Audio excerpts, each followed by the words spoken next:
أعوذ بالله من الشيطان الرجيم. بسم الله الرحمن الرحيم.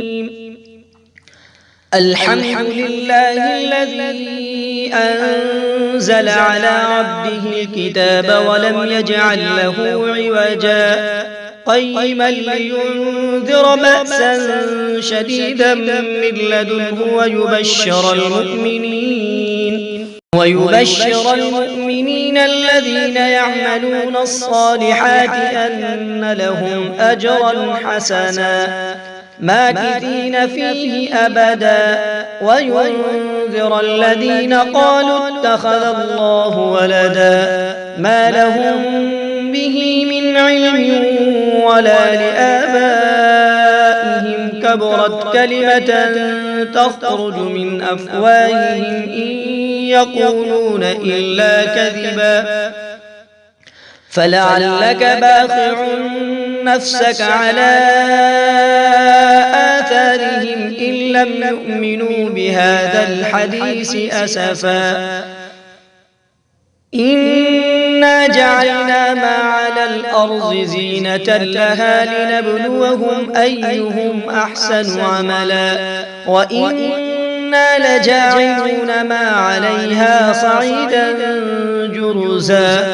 أم حسبت أن أصحاب الكهف والرقيم كانوا من آياتنا عجبا إذ أوى الفتية إلى الكهف فقالوا ربنا آتنا من لدنك رحمة وهيئ لنا من أمرنا رشدا فضربنا على آذانهم في الكهف سنين عددا ثم بعثناهم لنعلم أي الحزبين أحصى لما لبثوا أمدا نحن نقص عليك نبأهم بالحق إنهم فتية آمنوا بربهم وزدناهم هدى وربطنا على قلوبهم إذ قاموا فقالوا ربنا رب السماوات والأرض لن ندعو من دونه إلها لقد قلنا إذا شططا هؤلاء قوم اتخذوا من دونه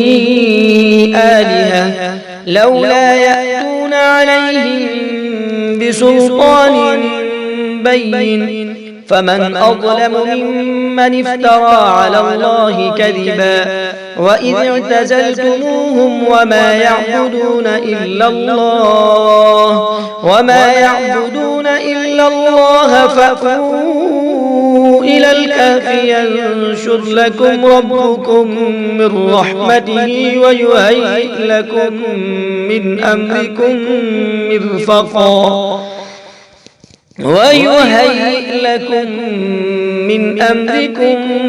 مرفقا وترى الشمس إذا طلعت تزاور عن كهفهم ذات اليمين وإذا غربت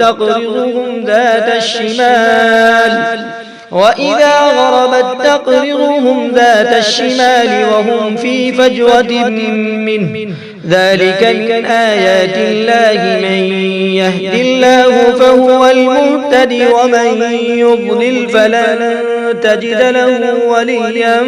مرشدا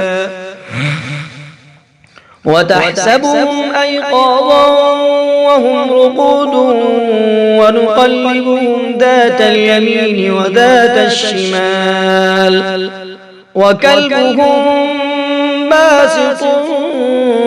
ذراعيه بالوصيد لو اطلعت عليهم لوليت منهم فرارا ولملئت منهم رعبا وكذلك بعثناهم ليتساءلوا بينهم قال قائل منهم كم لبثتم قالوا لبثنا يوما أو بعض يوم قالوا ربكم أعلم بما لبثتم فابعثوا أحدكم بورقكم هذه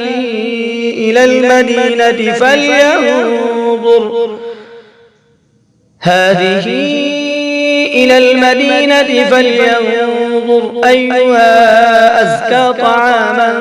فليأتكم برزق منه وليتلطف ولا يشعرن بكم أحدا إنهم إن يظهروا عليكم يرجموكم أو يعيدوكم في ملتهم ولن تفلحوا إذا أبدا وكذلك أعثرنا عليهم ليعلموا أن وعد الله حق وأن الساعة لا ريب فيها إذ يتنازعون بينهم أمرهم فقالوا ابنوا عليهم بنيانا وكذلك أعثرنا عليهم ليعلموا أن وعد الله حق وأن الساعة لا ريب فيها إذ يتنازعون بينهم أمرهم فقالوا ابنوا عليهم بنيانا ربهم أعلم بهم قال الذين غلبوا على أمرهم لنتخذن عليهم مسجدا سيقولون ثلاثة رابعهم كلبهم ويقولون خمسة سادسهم كلبهم رجما بالغيب ويقولون سبعة وثامنهم كلبهم قل ربي أعلم بعدتهم ما يعلمهم إلا قليل فلا تمار فيهم إلا مراء ظاهرا ولا تستفت فيهم منهم أحدا ولا تقولن لشيء إني فاعل ذلك غدا إلا أن يشاء الله واذكر ربك إذا نسيت وقل عسى أن يهديني ربي لأقرب من هذا رشدا ولبثوا في كهفهم 300 سنين وازدادوا 9 الله أعلم بما لبثوا له غيب السماوات والأرض أبصر به وأسمع ما لهم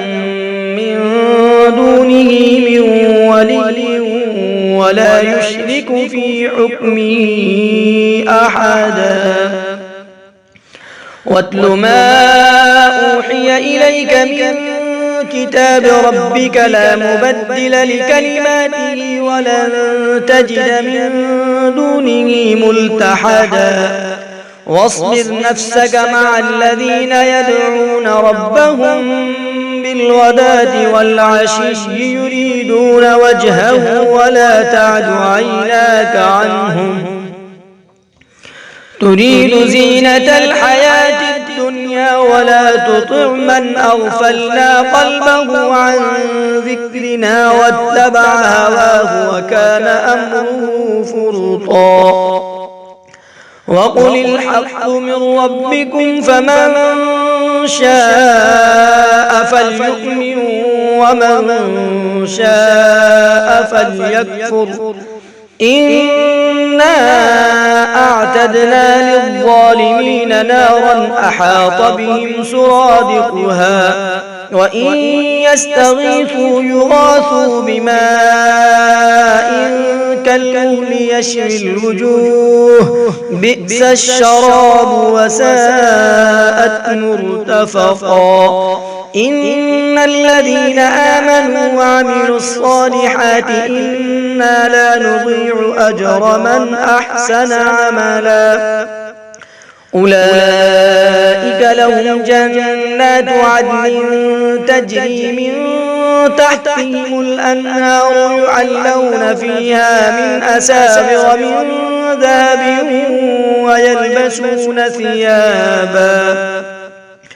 ويلبسون ثيابا خضرا من سندس وإستبرق متكئين فيها على الأرائك نعم الثواب وحسنت مرتفقا. واضرب لهم مثل الرجلين جعلنا لأحدهما جنتين من أعناب وحففناهما بنخل وجعلنا بينهما زرعا كلتا الجنتين آتت أكلها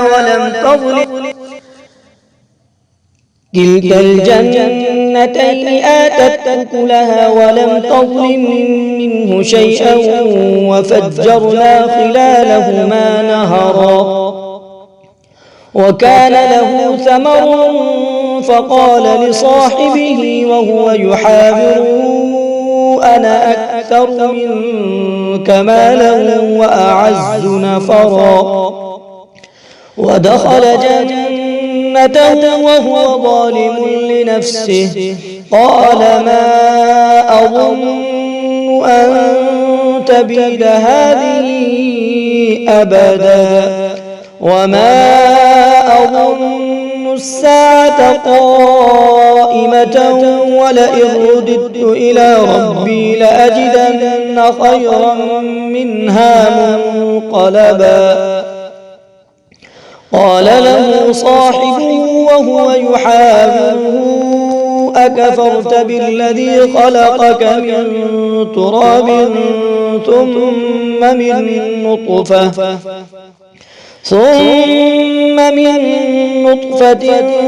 ثم سواك رجلا لكن هو الله ربي ولا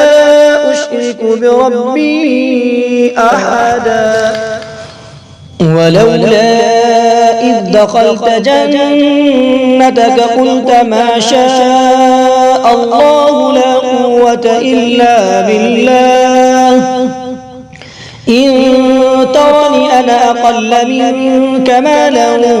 وولدا فعسى ربي أن يؤتيني خيرا من جنتك ويرسل عليها حسبانا من السماء فتصبح صعيدا زلقا أو يصبح ماؤها غورا فلن تستطيع له طلبا. وأحيط بثمره فأصبح يقلب كفيه على ما أنفق فيها وهي خاوية على عروشها ويقول يا ليتني لم أشرك بربي أحدا. ولم تكن له فئة ينصرونه من دون الله وما كان منتصرا. هنالك الولاية لله الحق هو خير ثوابا وخير عقبا. واضرب لهم مثل الحياة الدنيا كماء أنزلناه من السماء فاختلط به نبات الأرض فأصبح هشيما تذروه الرياح وكان الله على كل شيء مقتدرا. المال والبنون زينة الحياة الدنيا والباقيات الصالحات خير عند ربك ثوابا وخير أملا. ويوم نسير الجبال وترى الأرض بارزة وحشرناهم فلم نغادر منهم أحدا. وعرضوا على ربك صفا لقد جئتمونا كما خلقناكم أول مرة بل زعمتم أن لن نجعل لكم موعدا ووضع الكتاب فترى المجرمين مشفقين مما فيه ويقولون يا ويلتنا ما لهذا الكتاب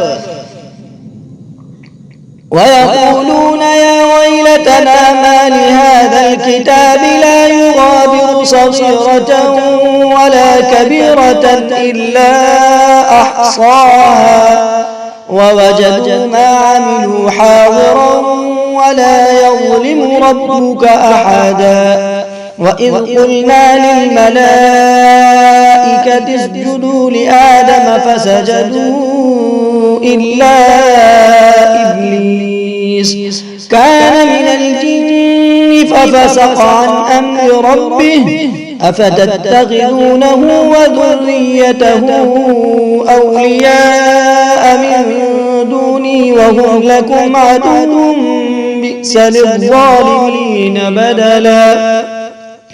ما أشهدتهم خلق السماوات والأرض ولا خلق أنفسهم وما كنت متخذ المضلين عضدا ويوم يقول نادوا شركائي الذين زعمتم فدعوهم فلم يستجيبوا لهم وجعلنا بينهم موبقا ورأى المجرمون النار فظنوا أنهم مواقعوها ولم يجدوا عنها مصرفا ولقد صرفنا في هذا القرآن للناس من كل مثل وكان الإنسان أكثر شيء جدلا وما منع الناس أن يؤمنوا إذ جاءهم الهدى ويستغفروا ربهم إلا أن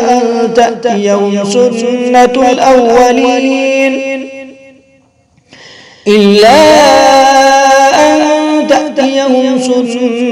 الأولين أو يأتيهم العذاب قبلا وما نرسل المرسلين إلا مبشرين ومنذرين ويجادل الذين كفروا بالباطل ليدحضوا به الحق واتخذوا آياتي وما أنذروا هزوا ومن أظلم ممن ذكر بآيات ربه فأعرض عنها ونسي ما قدمت يداه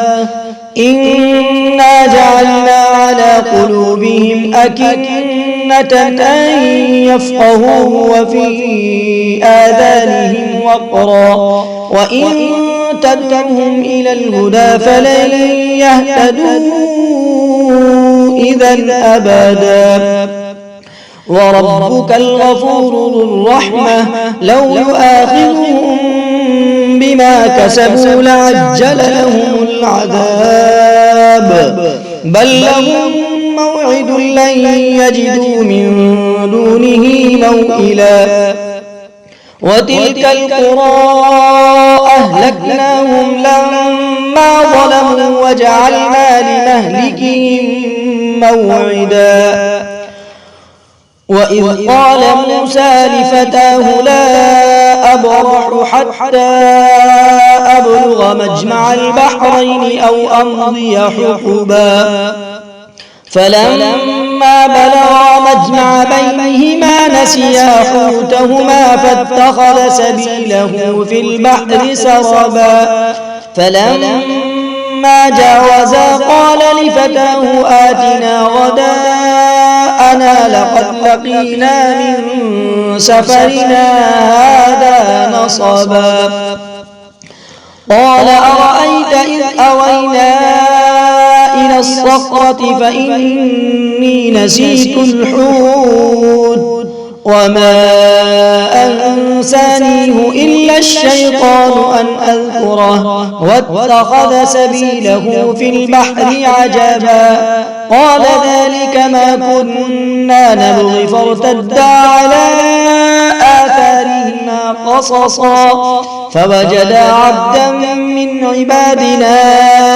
آتيناه رحمة من عندنا وعلمناه من لدنا علما قال له موسى هل أتبعك على أن تعلمني مما علمت رشدا قال إنك لن تستطيع معي صبرا وكيف تصبر على ما لم تحط به خبرا قال ستجدني إن شاء الله صابرا ولا أعصي لك أمرا قال فإن اتبعتني فلا تسألني عن شيء حتى أحدث لك منه ذكرا فانطلقا حتى إذا ركبا في السفينة خرقها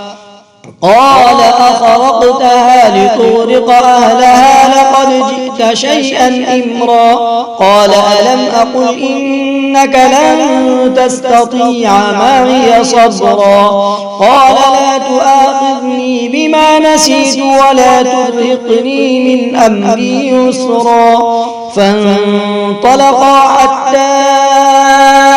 إذا لقيا غلاما فقتله قال أقتلت نفسا زكية بغير نفس لقد جئت شيئا نكرا قال ألم أقل لك إنك لن تستطيع معي صبرا قال إن سألتك عن شيء بعدها فلا تصاحبني قد بلغت من لدني عذرا فانطلقا حتى إذا أتيا أهل قرية استطعما أهلها فأبوا أن يضيفوهما فوجدا فيها جدارا يريد أن ينقض فأقامه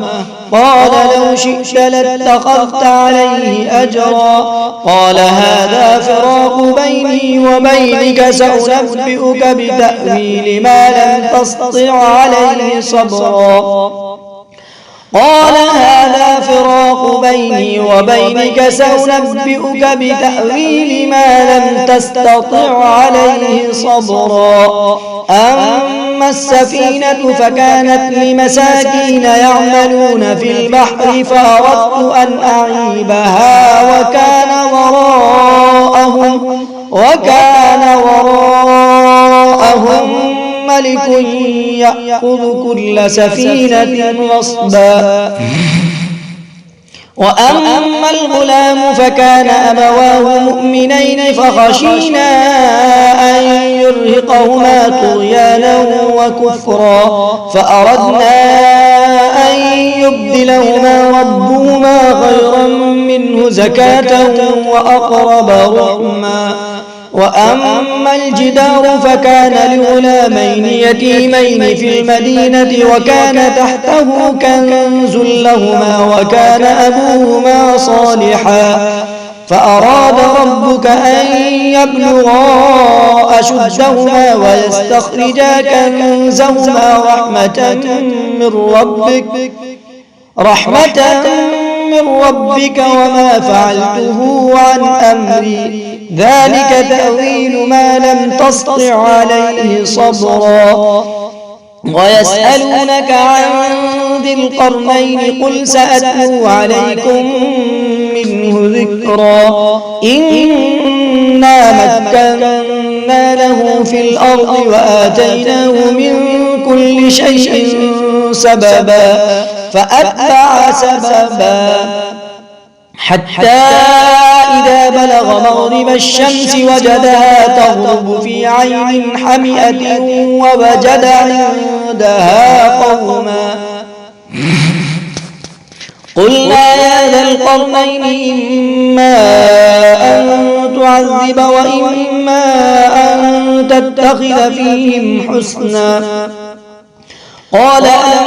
من ظلم فسوف نعذبه ثم يرد إلى ربه فيعذبه عذابا نكرا وأما من آمن وعمل صالحا فله جزاء الحسنى وسنقول له من أمرنا يسرا ثم أتبع سببا حتى إذا بلغ مطلع الشمس وجدها تطلع على قوم لم نجعل لهم من دونها سترا كذلك وقد أحطنا بما لديه خبرا ثم أتبع سببا حتى إذا بلغ بين السدين وجد من دونهما قوما لا يكادون يفقهون قولا قالوا يا ذا القرنين إن يأجوج ومأجوج مفسدون في الأرض فهل نجعل لك خرجا على أن تجعل بيننا وبينهم سدا قال ما مكنني فيه ربي خير فأعينوني بقوة أجعل بينكم وبينهم ردما آتوني زبر الحديد حتى إذا ساوى بين الصدفين قال انفخوا حتى إذا جعله نارا قال آتوني أفرغ عليه قطرا فما استطاعوا أن يظهروه وما استطاعوا له نقبا قال هذا رحمة من ربي فإذا جاء وعد ربي جعله دكاء وكان وعد ربي حقا وتركنا بعضهم يومئذ يموج في بعض ونفخ في الصور فجمعناهم جمعا وعرضنا جهنم يومئذ للكافرين عرضا الذين كانت أعينهم في غطاء عن ذكري وكانوا لا يستطيعون سمعا أفحسب الذين كفروا أن يتخذوا عبادي من دوني أولياء إنا أعتدنا جهنم للكافرين نزلا قل هل ننبئكم بالأخسرين أعمالا الذين ضل سعيهم في الحياة الدنيا وهم يحسبون أنهم يحسنون صنعا أولئك الذين كفروا بآيات ربهم ولقائه فحبطت أعمالهم فلا نقيم لهم يوم القيامة وزنا ذلك جزاؤهم جهنم بما كفروا واتخذوا آياتي ورسلي هزوا إن الذين آمنوا وعملوا الصالحات كانت لهم جنات الفردوس نزلا خالدين فيها لا يبغون عنها حولا قل لو كان البحر مدادا لكلمات ربي لنفد البحر قبل أن تنفد كلمات